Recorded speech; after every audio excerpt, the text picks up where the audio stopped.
Hi mister కావాలి. ఈరోజు మనం మామూలుగా పుచ్చ పంటలకు సలహాలు ఇస్తున్నాను అనమాట. సో చాలామంది రైతులు ఏంద్రా అంటే పుచ్చ పంట వేసినప్పుడు కాయలు అంటే ఈ చెట్టుకు మామూలుగా పిందెలు పుడుతుంటాయి. పిందెలు పుట్టిన తర్వాత ఈ యొక్క తీగ అనేది చాలా గ్రోత్ ఎక్కువ అవుతుంటుంది.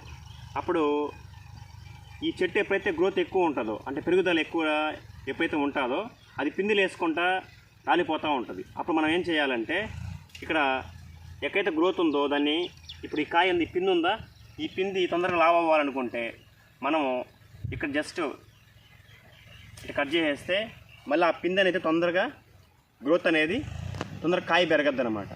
ఎందుకంటే ఒక చెట్టు అనేది మామూలుగా 7 కాయలు పుడతాయి, దాన్ని నిలిచేది 2-3 కాయలు నిలుస్తాయి అన్నమాట.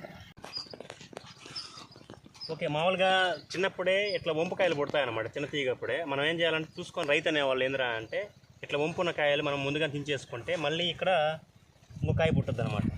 ఇది తీసేస్తే మీరు చూసుకోండి. ఇప్పుడు నేను దించాను ఇది. నెక్స్ట్ ఇప్పుడు ఇక్కడ కూడా చూసుకోండి.